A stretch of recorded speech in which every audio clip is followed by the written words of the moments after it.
the typical ones that we're looking at. Okay, so what time is it? 20 after. Okay, I want to do this. I wonder if I want to do derivation or do I want to do it directly.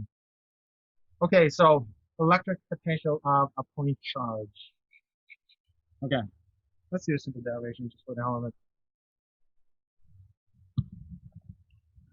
All right, so the electric potential due to a point charge. The first thing I'm going to do is let me just describe the problem for you. Okay, so here's what we were dealing with. So you got a positive charge. This is your point charge. And the electric, it's an emitter. So what it's going to do is it's going to make the electric field radially away from it.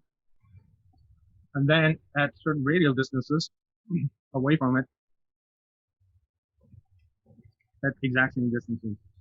Okay, so it's going to have equal potential. So everything along this line is going to be at the same potential. I'm going to count it V1. And then everything on the second line will measure the same voltage drop potential. So I'm going to count it V2. V1, we get to V2. All right, so which means that the amount of energy stored on the equal potentials versus the amount of energy stored in the second equal potential will be different, but on the equal potentials, the amount of energy stored is going to be the same. So V1 represents the amount of energy stored within the strength of the electric field at this location. V2 represents the amount of energy stored at the second location. All right, so let me just add on to that. All right, so this is R1, the radial distance R1. Okay, Ian, was it you who asked the question? No, it was me. It was Lucas. Okay, Lucas, that's a good question. So the amount of energy available within this ring is going to be the same regardless of where you are on this ring. That's what it means. The amount of energy stored within the strength of the electric field is the same. And the amount of energy stored within this region is going to be the same. This represents the V1 represents the amount of energy stored within this region inside the electric field, and this V2 represents the amount of energy stored within that region. Okay, that's it. So the question is, the mathematical expression that we need to come up with, what is the mathematical expression given the fact that the strength of the electric field depends on that? So the strength of the electric field for a single charge depends on that, represented by that formula. All right, so the strength of the electric field for a net charge like this at a radial distance away from that net charge depends on this formula. So this is the formula for the strength of the electric field for a net charge, net point charge. Okay, so yeah, the connection got lost. Okay, guys, let's go. Bam. All right, focus on this formula. Cute little formula. This formula is the same as this formula. Okay, so you got two opposite charge regions. One region is positively charged, the other region is negatively charged. And the electric field is pointing towards from the positive charge region towards the negative charge region. And R is going to represent the separation distance between the regions. Cute. This is what we got. All right. So the formula for this one was strength of the electric field times the separation distance. Is going to give you the voltage or the amount of energy stored in it. All right. So this is high potential. This is low potential. All right. So if you're looking at the difference in voltage, this becomes delta V. And so you want to know how the voltage changes within this region. So you just kind of modify the formula just a little bit. Oh my God, this is so cute. So you go from college physics to university physics. So this becomes dr. And then something weird happens. Put a negative sign up front. Oh my God, this is going to be amazing. And so you will check to see how the voltage changes along the radial distance from R0 to R. And then this turns into this little formula that you're looking at. That's it. It's the same formula. Okay, so here's a dumbass question for you, and the dumbass questions are the sort of questions that you will get to answer on the test. Why do we have a negative sign? What does it mean? We got a negative sign here. I place a negative sign there. When I was doing the simplistic version of it, there was no negative sign, and all of a sudden, boom, you have a negative sign up here. What is that supposed to mean? What's the interpretation of the negative sign? Guys, what that means is the electric field points in the direction of the decreasing potential. That's what it means. All right, so potential is going to diminish. It's going to get smaller and smaller in the direction of the electric field. Electric field is going to point in the direction of the diminishing voltage or potential. So which means that the potential is going to diminish along the direction of the electric field. So further away you get from a point charge, further away you get from the source of the field, the smaller the voltage or potential is going to become. What do you know? It says the electric field points in the direction of the diminishing potential. Hence the reason why you have a negative sign. That's it. All right. All right, so this is from the my lecture handout. All right, now you got a point charge. Oh my God, this is so cute. So you got your point charge here. These are the radiating electric field lines. So the question is, what is the voltage or potential at this point, and how do you express it? Straightforward. Once again, we will get to use this formula. So what you need to do is take the electric field due to your point charge, and then just plug this in. And then what you need to do is just do the integral for that. So KQ is going to be taken out because that's going to be constant, so placing in front of the integral. And then you will have to integrate the radial distance from R0, the initial location, to the final location. That's what it means. All right. So R0 is going to represent the initial location of this charge. So the charge is going to be initially located right here. So what we will do is we will take this charge away from this charge and check to see what happens to the potential. All right. So when you integrate this, obviously this is what you get. All right. So you need to evaluate this at these limits. And then, guys, meet me down here. All right. Make sure that you understand. Make sure that you follow the mathematics. All right. So delta V represents the potential difference, right? Potential difference between the initial point and the final point. That's what you're looking at. And you will express the potential with respect to the final location, and we will take the particle to a point which is at infinity. All right, guys. When R is divided by infinity, what do we get? Any number divided by infinity is going to be 0. So notice that you can take infinity as a reference point. So the voltage or potential is going to be 0 at infinity. So when we're talking about voltage or potential in general, we're talking about voltage or potential at a given point with respect to your reference point, which is at 0 potential. That's what it means. Okay, so what does that mean to you? It probably means nothing to you guys at this point. More than likely, unless you become a physics major, okay, you don't need to understand this to that degree. All right, only if you're a physics major. This is the sort of stuff that you really need to understand and appreciate. All right, so the voltage refers to the amount of energy stored within this location with respect to 0 potential voltage, which is at infinity in this case. All right, so that's what it means. All right, so moving back to my lecture. Now we have a formula. All right, so this is the electric field due to a point charge. And then what's going to happen to that electric field is that electric field along the radial line is going to cause a voltage or potential difference. So we will put a negative sign up on. So voltage or potential is going to change from an initial location to a final location. And then we finish up the work, which I'm not going to.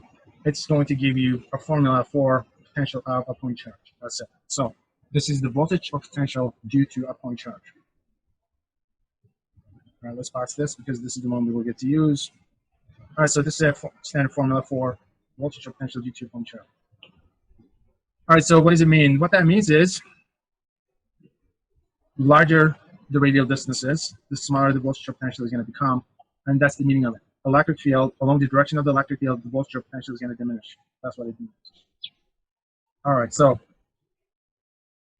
R1 is nearby, which means that its potential is going to be smaller. Okay, R1 is nearby, it's going to have a larger potential. R2 is further away, its potential is going to be lower. This is at a higher potential than this one is. That's what it means. All right, so V1 is going to be at a higher potential than V2.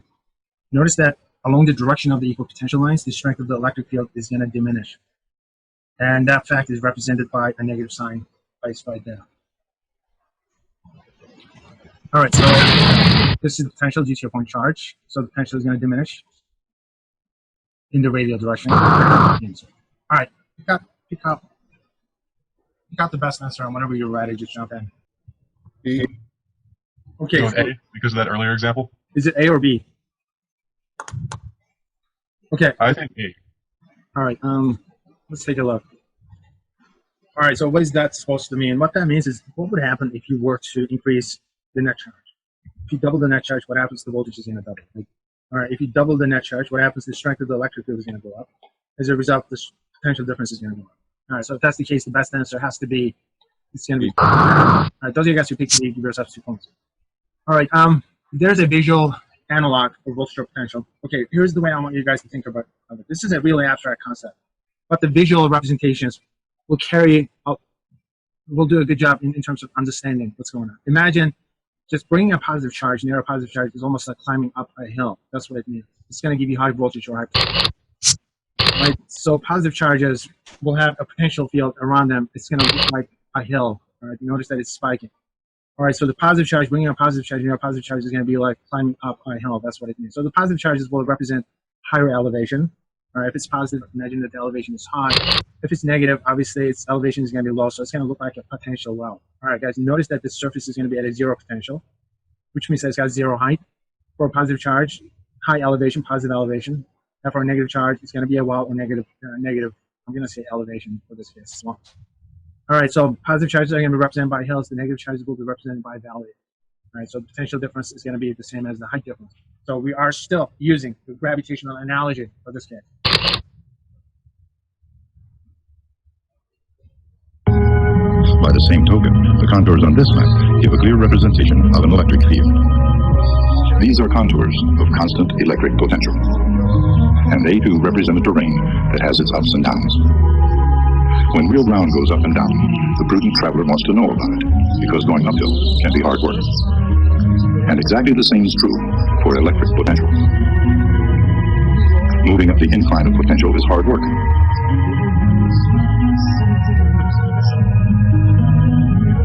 And the steeper it is, the harder it is to climb. Of course, if the potential isn't changing, it takes no work at all. And if the potential decreases, the field is downhill all the way. In this analogy, electric potential is elevation, and electric field is the downward slope. Can you guys hear the background music? Yeah, I was really confused. This guy's like having a deep scientific explanation, and there's like smooth jazz in the background. I was like really confused. The reason why it's confusing is because I was editing this video maybe about 15 years ago, and I was living in Buffalo Grove right next to a radio station at the time, and so I didn't realize that the video editor was actually picking up the radio station. You couldn't hear that, but evidently it got embedded. It just amuses me for some reason. Anyway, so the thing that I want you to remember, these red lines are the electric field lines. Notice that the equipotentials will be 90 degrees to the electric field line. So you can actually trace the electric field lines if you can just measure the equipotentials. All right, this would have been a nice lab. Erin is the one, she's the lab tech, and she's setting up the labs. I think she probably set something up online already. You can measure the equipotentials by using a voltmeter. All right, so every single point is going to give you the same voltage reading. And then what you can do is you can just draw these lines 90 degrees to, oh man, I'm doing a really good job. These are the electric field lines. All right, so you can draw the electric field lines. So equipotentials will be 90 degrees to the electric field lines. And the voltage or potential is going to diminish along the direction of the electric field lines. All right, so notice that positive charge is going to give you high voltage or potential. Negative charge is going to give you low voltage or low potential. And then this represents the voltage or potential difference between those two regions.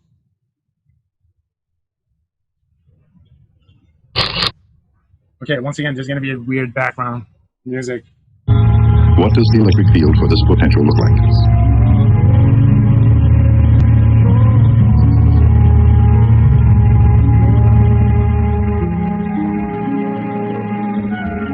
Because it takes no work to move a charge along. All right, so near the positive charge region, notice that we end up getting high voltage or potential. So the elevation. Curve of constant potential. Okay, when you get nearer, once again, the elevation is going to work. Along the equipotentials, no work is being done by a conservative force field. There's no component of field in that direction. All right, no component of the electrostatic force field or conservative force field. So the field is perpendicular to each equipotential at every point.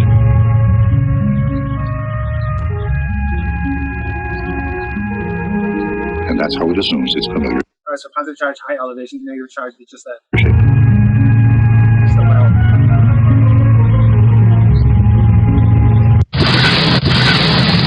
If I were to drop a positive charge here, notice that the positive charge is going to roll down in this direction while accelerating, and it's going to keep going down into the negatively charged region, into the well. All right.